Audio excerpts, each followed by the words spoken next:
semuanya, selamat datang di talk show hari ini. Kembali lagi bersama saya, Meisha, yang akan menemani kalian pada topik hari ini. Jadi, topik kali ini bisa dibilang cukup seru dan menantang, yaitu mengenai asal-usul manusia, atau pandangan mengenai evolusi versus penciptaan. Kali ini kita punya dua narasumber, yaitu Marvel sebagai tim pro dari penciptaan atau creation, dan Geneva sebagai tim pro dari evolusi. Nah, tanpa berlama-lama, sekarang kita mau dengar dulu nih konsep dari evolusi itu sendiri. Gimana nih, Geneva? Nah, teori evolusi itu pasti udah sering kita dengar. Diambil contohnya bisa dari paling terkenal itu Charles Darwin. Darwin bilang kalau makhluk hidup itu berubah secara bertahap lewat proses seleksi alam. Individu yang lebih bisa beradaptasi akan bertahan hidup, punya keturunan, dan dalam jutaan tahun terbentuklah keragaman spesies, termasuk manusia. Bahkan penelitian nunjukin kalau manusia itu punya nenek moyang yang sama dengan kera. Buktinya itu banyak, mulai dari fosil, genetika, sampai kesamaan DNA antar spesies. Oh, gitu. Kalau dari sisi penciptaan gimana nih, Marvel? Oke, aku mungkin bakal mulai bahas dulu dari Imago Dei ya. Jadi Imago Dei itu adalah istilah teologis dari bahasa Latin yang berarti gambar Tuhan atau citra Allah. Konsep ini tuh menyatakan bahwa manusia diciptakan segambar dan serupa dengan Allah, yang berarti manusia memiliki nilai, martabat, dan kualitas yang mencerminkan sang penciptanya. Itu artinya manusia punya martabat khusus, akal budi, dan tujuan yang tidak dimiliki makhluk hidup lain. Jadi, manusia bukan sekedar hasil perkembangan biologis atau kebetulan, melainkan ciptaan yang diciptakan secara langsung oleh Tuhan.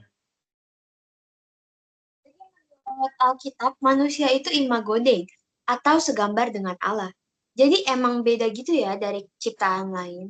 Nah, sekarang kita mau balik lagi nih ke evolusi. Kira-kira ada gak teori selain Darwin mengenai pembahasan evolusi itu sendiri? Nah, sebenarnya untuk teorinya itu banyak banget. Tapi yang kita bicarain yang paling sering dibicarain, itu ada teori evolusi alamiah dan teori evolusi teistik. Nah, evolusi alamiah itu bilang semua kehidupan berasal dari atom secara kebetulan. Jadi manusia muncul lewat mutasi dan seleksi alam tanpa ada campur tangan Tuhan. Dan yang kedua itu ada teori evolusi teistik. Nah, teori ini agak beda. Dia bilang itu Tuhan itu menciptakan manusia, tetapi hanya jiwanya.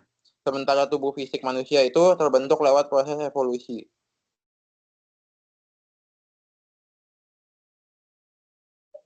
Ternyata nggak cuma Darwin aja ya. Kita udah mendengar 3 teori pada hari ini, yaitu evolusi alamiah, Darwin, dan juga teistik. Kalau gitu, dari sisi penciptaan, bagaimana nih tanggapannya? Apakah ada ayat Alkitab yang benar-benar menolak teori-teori tersebut? Oke, tentu aja kedua teori tersebut nggak selaras dengan pandangan Alkitabiah ya. Karena di Kejadian 2 ayat 7 tertulis, karena itulah Tuhan Allah membentuk manusia itu dari debu dan tanah dan menghembuskan nafas hidup ke dalam hidungnya. Demikianlah manusia itu menjadi makhluk yang hidup. Ayat tersebut tentu menyatakan bahwa Tuhan membentuk manusia secara langsung dari debu dan tanah. Beda dari ayat sebelumnya yang mengatakan bahwa Tuhan berfirman untuk menciptakan sesuatu seperti matahari, bulan, bintang, dan hewan. Jadi kedua teori tadi itu yang mengatakan kalau manusia tercipta secara kebetulan dan manusia hanya diciptakan jiwanya saja sangat bertentangan dengan Alkitab. Selain itu juga dikatakan di Kejadian 2 ayat 22, dan dari rusuk yang diambil Tuhan Allah dari manusia itu dibangunnyalah seorang perempuan, lalu dibawanya kepada manusia itu. Dari sana dapat dilihat bahwa manusia terbentuk tidak secara kebetulan, melainkan sudah direncanakan oleh Tuhan dan diciptakan oleh tangan Tuhan sendiri. Wah, menarik banget ya. Jadi kemungkinan manusia ada karena kebetulan atau evolusi jauh lebih kecil dibandingkan karena memang ada penciptanya. Tapi di sisi lain, ada juga pandangan yang bilang evolusi itu bisa sejalan dengan iman. Kira-kira benar gak tuh dari Geneva?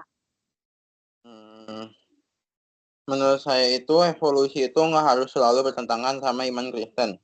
Bisa dilihat juga evolusi itu sebagai cara Allah bekerja menciptakan kehidupan. Misalnya ada yang berpendapat itu Adam dan Hawa adalah Homo sapiens pertama sekitar 100 sampai 200 ribu tahun lalu. Lalu keturunannya bercampur dengan Neanderthal.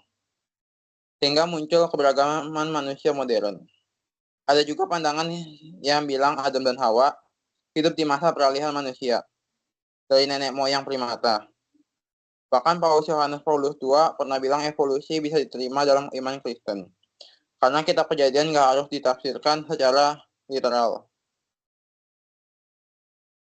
Mana nih pendapat dari tim penciptaan itu sendiri?